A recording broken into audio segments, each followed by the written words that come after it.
So now that we're properly shaken and awakened and stirred, let's turn within just for a moment to settle in, to become fully present, to feel your heartbeat,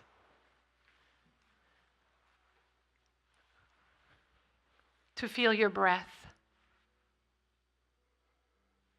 and to feel completely present inside your body temple.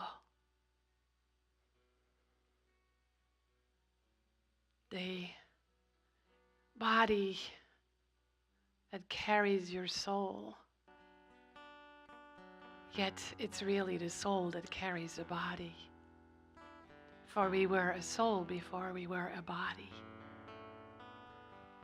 So we just remember that we're in the right place at the right time, with the right tribe, having the right experience, because the universe doesn't make any mistakes.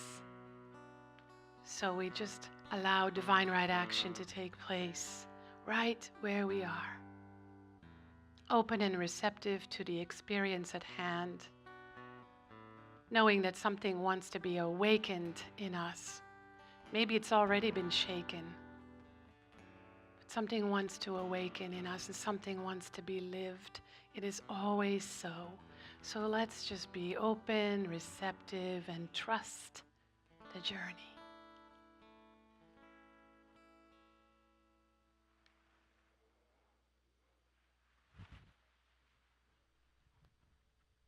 So take another breath. Another moment to let go of whatever wants to be let go of. And then when you're ready, open your eyes.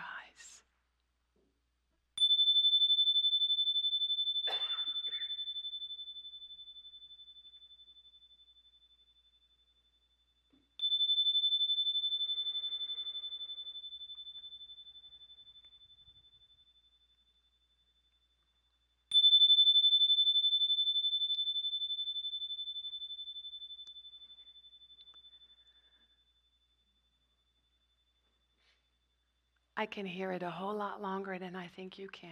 Good morning. Welcome to Center for Spiritual Living, Morristown. I'm Frankie Timmers, the spiritual director here. And if you're here for the first time, we extend a special welcome to you because something called you here. And we are a teaching, Science of Mind teaching, and we're part of an organization called Centers for Spiritual Living. And we're all over the world, mostly in the United States, mostly in California. And together we are an organization that really celebrates the spirit in everything, in everyone, everywhere, all the time. And that means that we have to clear some things in our consciousness to really see that. And that's what we facilitate here by means of the education programs. So we have lots happening. And today, actually, at 12:30, there's a free class. It's not really a class. It's just a fun time to be together.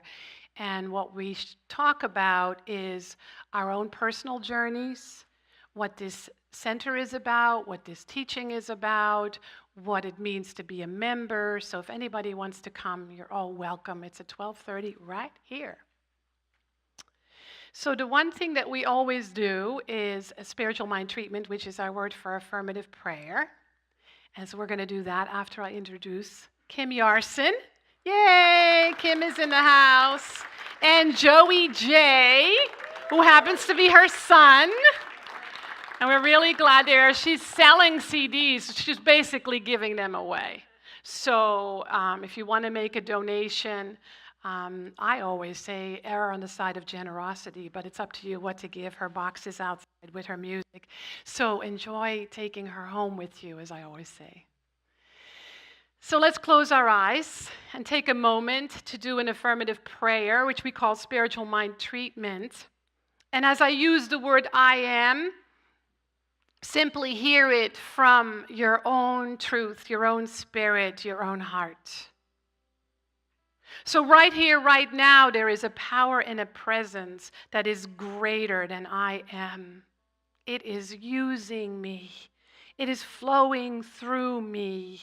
It is moving me. It is shaking me. It is always about my awakening. It is always about knowing that there is this power within me that is pure love, infinite wisdom, divine grace, absolute joy, that is reminding me that life is a gift and a blessing. And it's showing me the way when I forget. So all of life becomes about remembering and forgetting. And today I remember who and what I really am. And this opens the doorway to seeing the truth revealed, to remembering my inner wealth, to remembering how loved and lovable I am, to remembering that I already am healthy and graced with all kinds of blessings and gifts. And today I'm grateful that I find myself here in this space with these people of like mind, experiencing something that either just reminds me of who and what I am, or it propels me into living a life that is filled with joy, which I know is already within. There's already a way. It's already possible, no matter what's going on. And so I celebrate this and so much more, and so it is.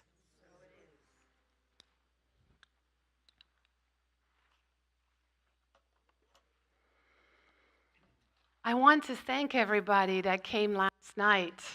We had a really great time with Marion doing her comedy show. Those of you that don't know, Marion Oxenhorn had a dream. At age 68, she made it come true. And the dream was to be a comedian. She's America's funniest grandma. You can find her on YouTube. But she had a show here, and we really had a great time. And I also want to thank everybody that showed up last Sunday at our town hall meeting. I really so appreciate when you show up in a spiritual community, because I'm not the community. The community. We had a little thing going on with the microphone, don't we? All right. If it gets worse, we'll fix it. So I want to start by reading something to you. And this is from Kathleen Dean Moore, who wrote the book Wild Comfort, The Solace of Nature. The earth offers gift after gift.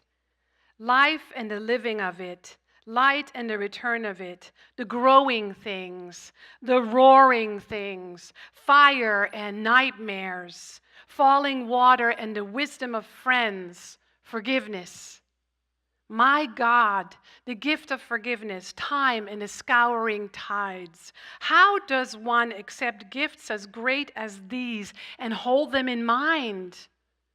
Failing to notice a gift dishonors it and deflects the love of the giver. That's what's wrong with living a careless life, storing up sorrow, waking up regretful, walking unaware. But to turn the gift in your hand, to say, this is wonderful and beautiful. This is a great gift. This honors the gift and the giver of it. Notice the gift. Be astonished by it. Be glad for it. Care about it. Keep it in mind. This is the greatest gift a person can give in return.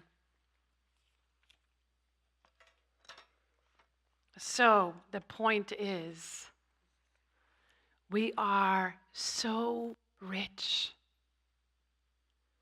You know, people in countries, third world countries, are horrified how we don't realize how blessed we are. That's because there is more of a spiritual poverty, as Mother Teresa used to say, than a physical poverty. But we know, as within, so without. So we are so rich. We are so blessed with so much abundance. How many breaths do you think you've taken in the last 24 hours? How did you get here? Even if you walked, You are blessed with a richness beyond measure that not everyone knows. Think about how many books you have, how many more you think you need. I had this idea yesterday where and I'm going to make this happen because you all want my clothes. I know, even some of you guys in here want my clothes. I know it.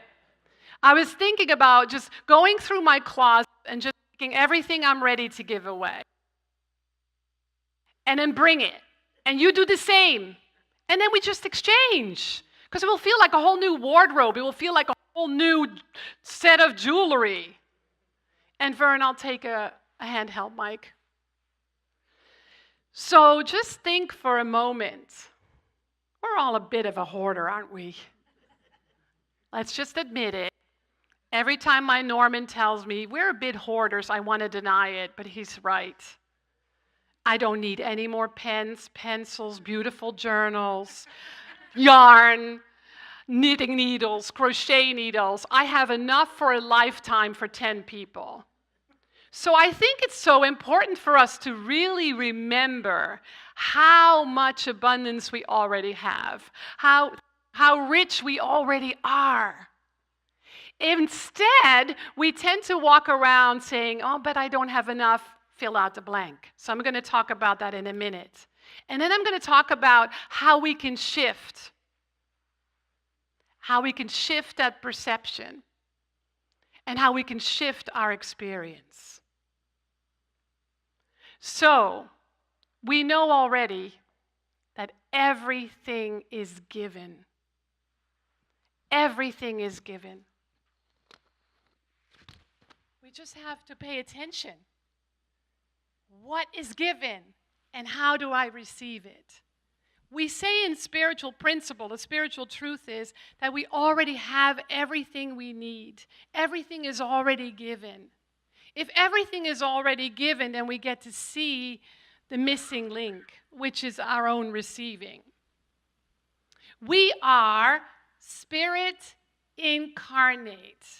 We have everything already as spirit incarnate, that which spirit is, always has been and always will be. And if you don't like the word spirit, you can change it. I was listening to an interview with somebody yesterday on the radio that doesn't believe in God, spirit, higher power, any of that, and that's fine. But as he began talking, he realized that he does believe in something that is greater than he is. He just called it by a different name. So I always say in class, find a name that you really resonate with. And even if you hear me say a word that doesn't resonate with you, just change it in your mind. Imagine that you're at the UN and you have one bug in your ear, and it translates instantly to a word that makes you sing. And so what we find in spiritual practices is that as spirit incarnate, we have inherited everything that spirit is: infinite abundance, unconditional love, divine grace, perfect health, perfect with a capital P, meaning as is, vocation. So we get to really pay attention. Knowing that everything is given, then we get to practice receiving. How often does somebody give something to you and they say, you shouldn't have done that? I remember when somebody gave me a gift of $20,000 a long time ago. And I went, I can't accept that. What's the catch? And I was told, no catch. The only rule is you can't tithe on it. And I said, I can't, because tithing is a spiritual practice for me. Tithing to me means that 10% of what I receive, of everything that I receive, 10% I give back, because that's my insurance. That's how I stay abundant. That's how I feel rich, right? And so that was a practice that didn't come easy for me, but I was told, like, you can't tithe on it, because it's already been tithed on, and your life, your vocation is your tithe. So that it took a bit to really receive that. Well, it didn't take very long, because I went shopping right away and bought some things that I wanted for a really long time. And then I put the rest away, and I won't bore you with the story of what I did with that, but many, many good things. And so Ernest Holmes says this: perhaps things are better than they appear to be. What a concept. Perhaps things are better than they appear to be. It is as though the prophet is telling us that even the divine bounty itself, lavish and extravagant as it must be, awaits our acceptance. I have to say that again. I'm just doing it for me. Even the divine bounty itself, lavish and extravagant as it must be, awaits our acceptance. Possibly, we've been holding our bowl of acceptance and our chalice of life upside down, so that even the fruit and wine of the Spirit cannot be poured into it. Yet the windows of heaven must forever be open. I love that image. Right? We're walking around with our bowl upside down because we don't feel worthy, and we say, will you love me, please? Will you like me, please? Will you give me this? Will you give me that? And all we have to do is flip it upside down, knowing that once we are in a receptive mode, the universe, provides. And then we have to trust that it does, which I think is a challenge for most of us, to really trust that the universe supplies us with everything we need, to really trust that we are given what we need, to not judge right, wrong, good, bad, high, low, but to truly live in such a state of being that we know that all is good because all is God and all is given, and because we are gracious receivers, we never have to worry. We never have to fear. We never have to be anxious. Imagine that. What would we do with all that time that is created by it? And so we get to pay attention to what it is that we believe. What do I believe about all is given? What do I believe about living in an abundant universe? What do I believe that I always have enough? Because the beliefs are either in alignment with that or they're not.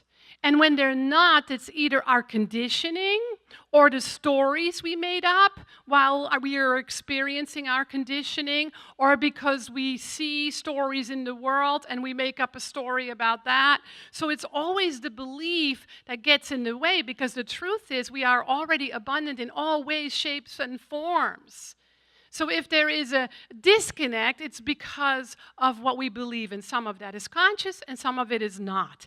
The way you can make it conscious is just notice how you feel when you're given a generous gift, or when you notice someone withholding, or when you don't feel appreciated, or when you don't feel loved, or when you feel that you don't have enough. Fill out the blank. Just fill in your main complaint. If you don't know what that is, ask your friends. They'll happily tell you. So we pay attention to how we feel abundant, how we feel rich, when we feel rich, where we feel rich, when we feel grateful, when we feel enough inside, when we feel that we have enough. And we get to pay, and we get to bless that and receive that. And then we get to notice where we don't feel we have enough. How that is an experience, what that's about, and how we there block our good. Because whenever we walk around saying, I don't have enough, it's a prayer. It's an instant affirmation, and the universe says, yep, here you go. So it's important for us to pay attention. I noticed the biggest complaint about not enough that people have at this time is time. That's what I hear people say. People will say to me, I didn't call you because you're so busy. I say, please stop affirming that. I'm not busy. I'm a grown-up. I know what to do with 24 hours in a day and take care of myself, because I know that what I give, I receive. What I get, I get. it's pretty much the only guarantee in life. Some people would say, well, death and taxes and birth. But I think the only true guarantee is that you get what you give. What you put out always comes back. That is not to be used with a baseball bat, by the way, because that doesn't work, because that sets up a whole other cause and effect that you don't want to experience. But with kindness, with love, and with compassion. So I love this play on words. The word awe. I love that word. Did you know that the Aramaic word for awe was translated when the Bible was translated into fear? Just imagine if every place in the Bible where it says fear, it now says awe. How different we would look at life, and how different the religion of our origin, if it was Judeo-Christian, would be. But isn't it interesting also that the word awful, full, is an interesting word when we think about it. Because we have this tendency to use this idea of, oh, it's so awful. But what it's really saying, it is awful. It's full of awe. But you must find the awe in it. And when you find the awe, you fall into a place of receptivity and gratitude. So it's the invitation to be more present, to pay attention, to be more conscious, to really notice what we notice, instead of ignoring it, judging it, blaming somebody else for it, complaining about it. So there's this opportunity for a shift. Last week, I had all kinds of great quotes, and then they disappeared, and then I found them, and then one disappeared again. So it doesn't want to be read again. So that's it. I'm done with that quote. But this one I found was actually on my chair in my office. All right, this is by Florence Scovel Shinn, who many of you know is a wonderful spiritual teacher because she's a Jersey girl. She's from Camden, New Jersey. She whistled. And she was a metaphysical writer and teacher, and she says this: whatever you plant in your mind, you will eventually manifest in your world. I laugh when I read this because I go, duh, but how hard it is to experience that and practice it all the time. You know, we all know this. Yeah, it sounds good. Yeah, I believe that. I'm a spiritual person. I'm a metaphysician. I take classes. I've done a workshop. I've sat behind my computer in my pajamas and did a spiritual workshop, and it was great. I took lots of notes. I get that. I know that's true. And then we have an experience, and it goes right out the window, right? So it's about really soaking it up and embodying it with love. Whatever you plant in your mind, you will eventually manifest in the outside world. It's like planting an apple tree. You gather rich, fertile soil.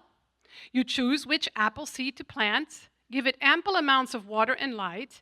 Eventually, you have a mighty apple tree. Your mind is the rich soil.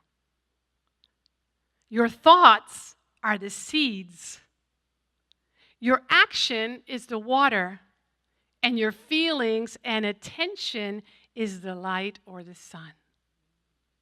Most people don't get what they want because they are trained to think what they don't want. Recognize yourself in that? Just as weeds come up in your fertile soil without planting, so do negative thoughts sprout and grow. We are obsessed with drama in our lives. And negative thoughts come up. The game of life is the game of boomerangs. Our thoughts, deeds, and words return to us sooner or later with astounding accuracy. I made a decision a few years ago to not participate in a drama. So it's not like I don't have any. Some people will say, you're a drama queen, but that's okay. But I really made a decision, no more drama. And it's really lovely, because I don't have any more. And if it's happening, I just watch myself and step back and don't participate. And so I've been able to receive more of the grace that's already available because it created space and time, and it freed up something in me. And it's really lovely. Even if there's drama going on in my family, I just get quiet and I say, it's going to be all right. I'm sorry you're going through that. I love you. And now, after 30 years in his teaching, I can even say, I'll do a treatment if you want, which is our word for prayer. And I've had some comments that I'm aloof or cold or distant. Okay. They can feel what they feel. They can think what they think, right? And so we get to pay attention that our thoughts are seeds that we're always planting, and that our mind is the soil, and the actions that we then take is the watering of the seed in the soil, and the attention that we give is the light and the sun. What we get to do is really bring the light of our own consciousness to every moment, to every experience. And so, it's about spiritual mastery. Spirituality and spiritual principles and all the teachings coming together in truth, wisdom, ancient wisdom, is very simple. It's very, very, very simple. As within, how does it go again? God is... You don't have to come every Sunday, because that's it. Now live it, right? No, you have to come every Sunday. No, take it back. So, spiritual principles are very, very, very simple, but the practice is very demanding. It's very demanding and sometimes very hard. I don't want to affirm that because some of it is easy. But the practice is more challenging because it's very demanding. It asks a lot of us.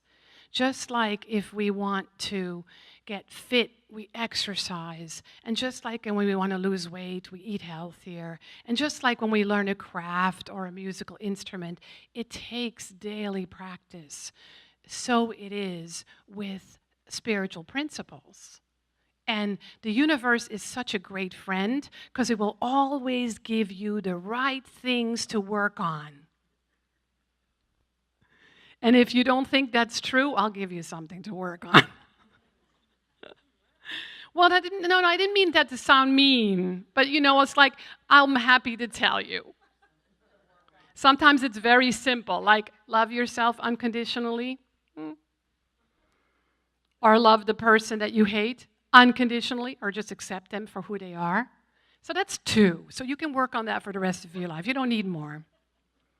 So the shift then is deciding that you're done with believing in lack. Just decide.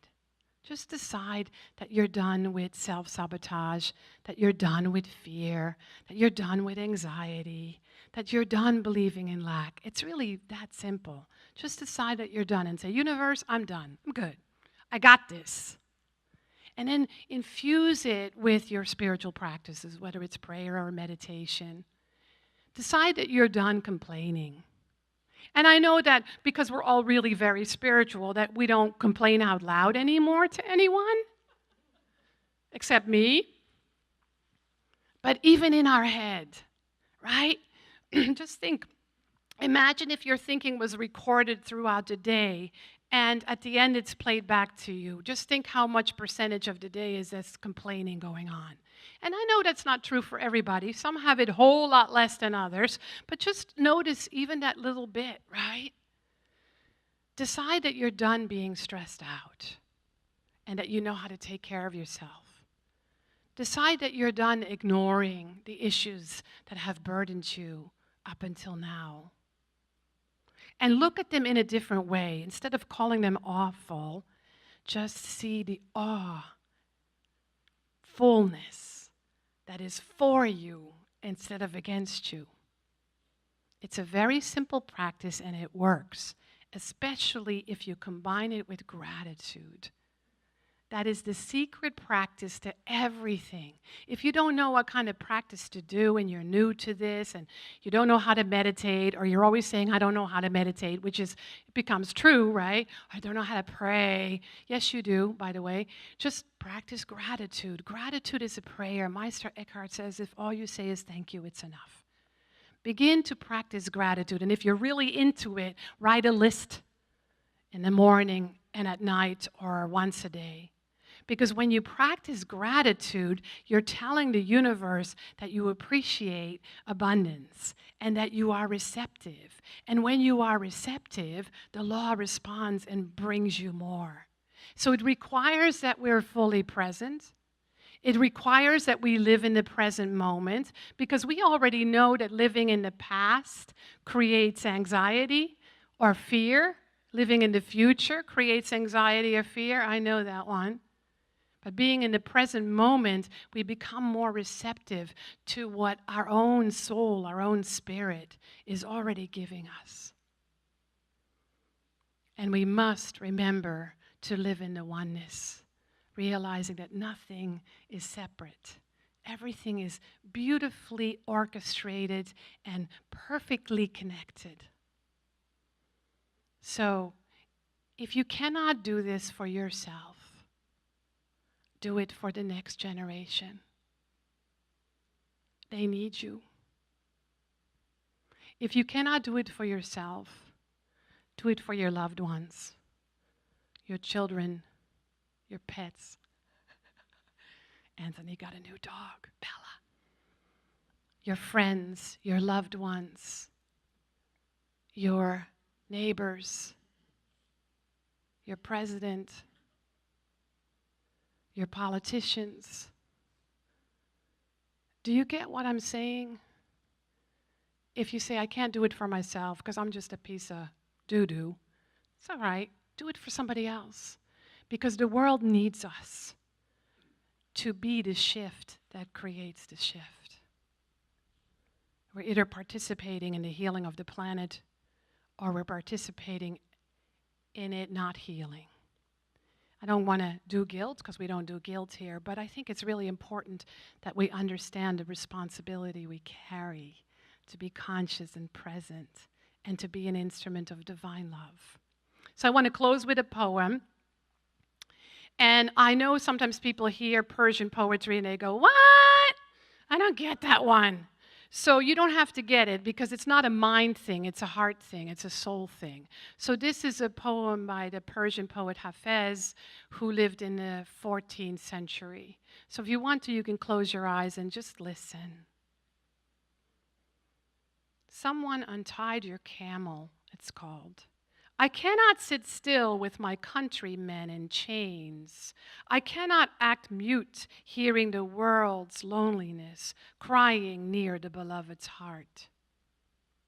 My love for God is such that I could dance with him tonight without you, but I would rather have you there. Is your caravan lost? It is. If you no longer weep from gratitude or happiness, or weep from being cut deep with the awareness of the extraordinary beauty that emanates from the most simple act and common object. My dear, is your caravan lost? Is it if you can no longer be kind to yourself and loving to those who must live with the sometimes difficult task of loving you? At least come to know that someone untied your camel last night, for I hear its gentle voice calling for God in the desert. At least come to know that Hafez will always hold a lantern with the galaxies blooming inside, and that I will always guide your soul to the divine warmth and exhilaration of our beloved's tent. All right, so this is our community practice, and we invite people to participate. But if you don't want to, you just stay in your seat, close your eyes, take a little nap, and just take in all the energy that's happening in the room. But if you want to participate, I will invite you to stand in a moment. What I want you to do is stay really focused. I know you have friends in the room you haven't seen for a week, and you want to tell them everything that happened this week. I know there might be somebody in the room that you want to tell your latest problem. No, you already let that one go. But you're going to stay really focused. You're going to find two people and briefly share with them what you're in awe about. What you're in awe about. It can be about yourself. It can be about the weather. It can be about your new shoes. Could be something you're in awe about. So just tell them what you're in awe about, no story, then go to the next person and tell them, and then let the other person tell you. Ready? If you want to participate, get on up and go tell two people. So I got homework. I have homework every week, but I don't always tell you. Just really be in that place. Take that with you during the day. Just remember how much there is to be in awe about. Okay?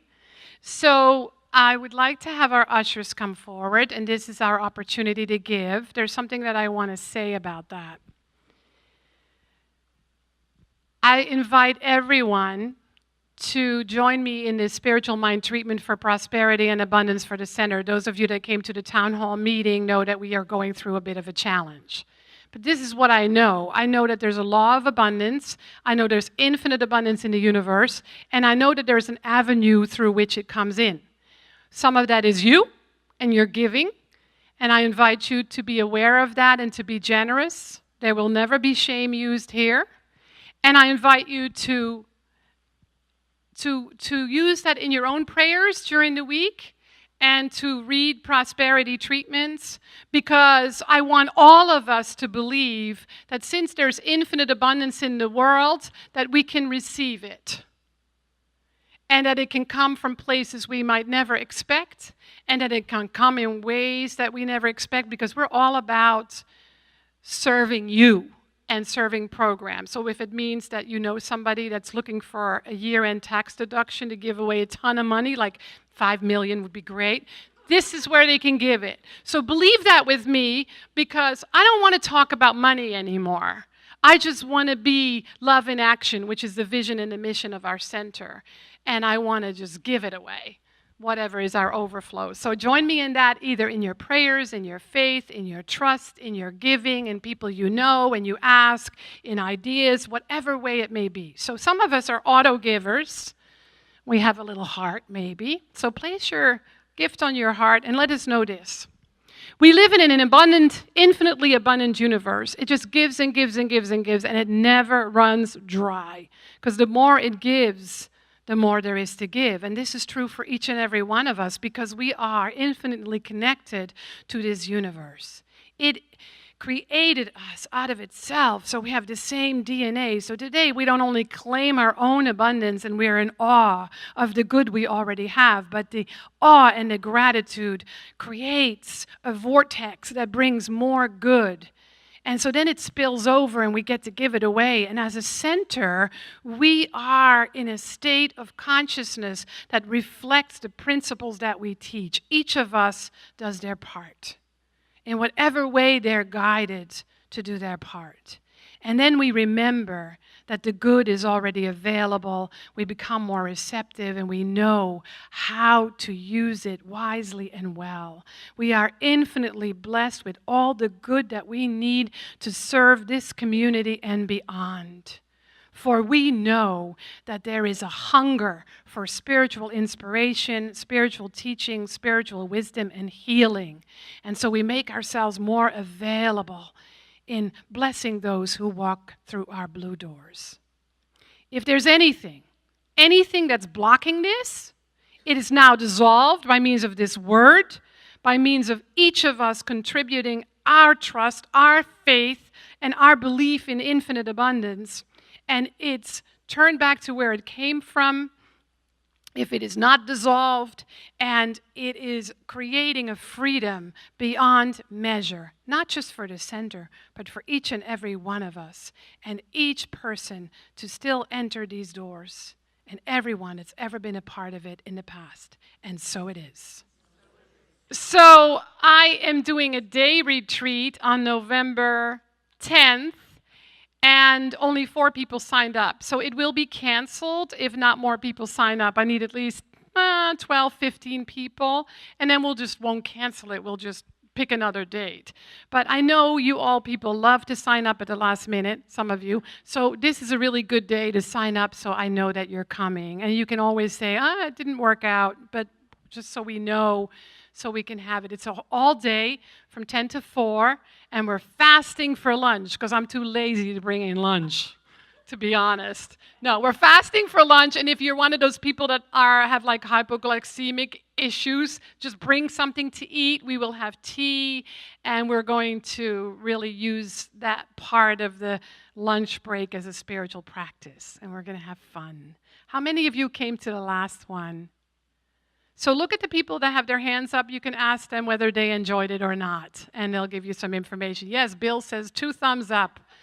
All right, well, I'm just getting back from a whole week at the Parliament of World Religion in Toronto.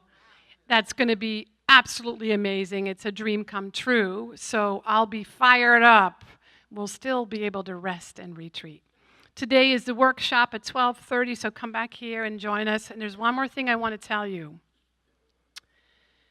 Today and next week at, I think, 12 o'clock, 12:30, John Deliacono is going to be here with a team of people that are going to do like a honey-do list, like a cleanup list, building and grounds list of little things they're going to do. I see Dan came. Yay, Dan!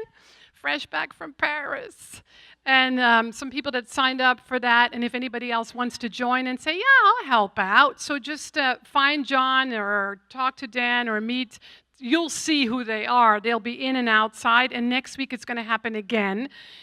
So let them know who's coming, because if everything gets done today, we don't have to do it next week. So join in and have fun. You'll have about an hour to have a snack downstairs. So now we close with a healing treatment. So I invite you to close your eyes and to allow to come to mind and heart what was shaken inside of you today that you're ready to be free of. And just imagine that you're placing it on the altar of your heart to say goodbye to it by means of this affirmative prayer, this spiritual mind treatment. So, in this very moment, we just take a breath. And we remember that this breath is pure and holy and glorious and connected to the breath of God, the breath of the universe, the breath of spirit, that we recognize when we watch the tides in the ocean come in and out, when we watch the seasons change, when we watch the breeze blow away the leaves that no longer serve the tree, that are ready to become compost for the next spring. And so we connect with our breath in a way that it becomes deeper and that we are filled with awe for each single breath. That when we consciously breathe and we're present with it, we begin to remember that in our hearts we already know the truth. In our hearts we are already blessed. In our hearts we are already guided into every next moment. Our hearts are already filled with love. There is never lack because it can't be. And if there's any lack of love experienced, then it isn't love in the first place. And so today we let it be filled with the universal, infinite, unconditional love until it spills over and we become instruments of this love. We become instruments of receptivity. We become more grateful than we've ever been before, and we are freed of anything that is lacking because it really is an illusion. based upon a belief that is not in harmony with the truth principles that have existed since the beginning of time. So each of us have been given this particular life that is so unique, so different from everyone else's, but it's unique in a sense that it is absolutely perfect for our awakening, for our healing, for our surrender, and for the release of all the joy that is waiting to be experienced. So today, we are more in awe of our challenges than calling them awful, because we know more deeply that they are simply opportunities to awaken, to grow, and to be more grateful. And so it is. Have a great week, everybody. Have a great day and a great week. Oh, I want to tell you one more thing. Go to the bookstore because Eileen Silver has a new CD, and it is 18 songs based on the words of Dr. Ernest Holmes. And it's awesome. And if we run out, we'll get more. Okay, have a great day.